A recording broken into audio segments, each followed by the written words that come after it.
The dreaded voiceover. I hate doing voiceovers, but I need to do a voiceover on this one.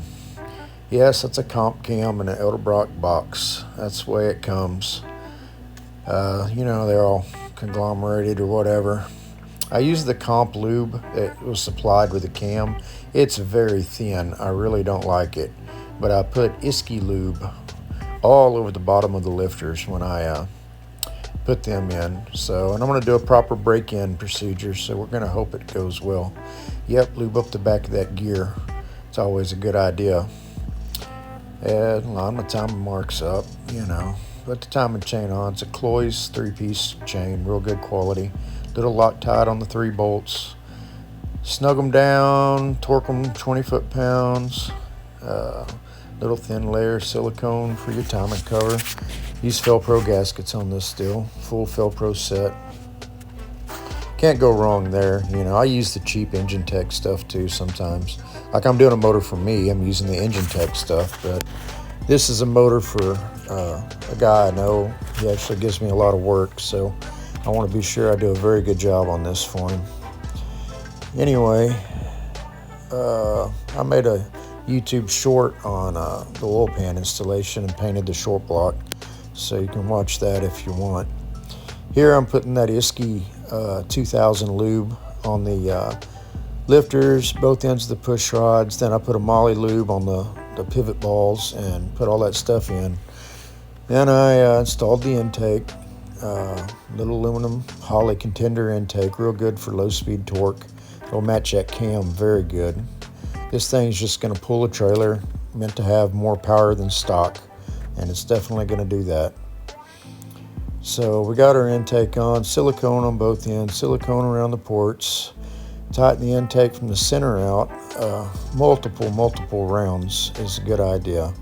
I finished painting the engine, and now we're on to valve adjustment. I use the exhaust just opening, adjust the intake. The intake valve just closing, I adjust the exhaust. It's a old school method. I've used it forever. I like using it on solid lift cams. I just think it's the best way to do it. It's the way I like to do it, and most people that I've showed this method use it too. It's a very easy thing to do. So you just turn the motor over in the direction that it turns normally, and when you see the exhaust valve just opening, then you want to adjust the intake valve.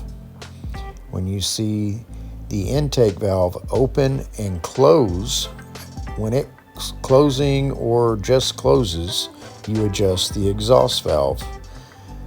It's a pretty simple deal if you go one cylinder at a time and don't get it confused in your head and adjust it on the overlap. It works very well. So that's the way I do it. I'm putting a half-turn preload. I'm using the factory Corvette valve springs that were on the heads for this little bitty cam. It should be just fine. This thing's never going to turn any RPM, hardly. I mean, I imagine the guy might get on it here and there, but not very often, I don't imagine. So we got our valves all adjusted, preset. I'm going to prime the oil pump on it. It's not in this video. And I finished painting the engine. We're going for a real stock look, so I painted the intake orange with the motor.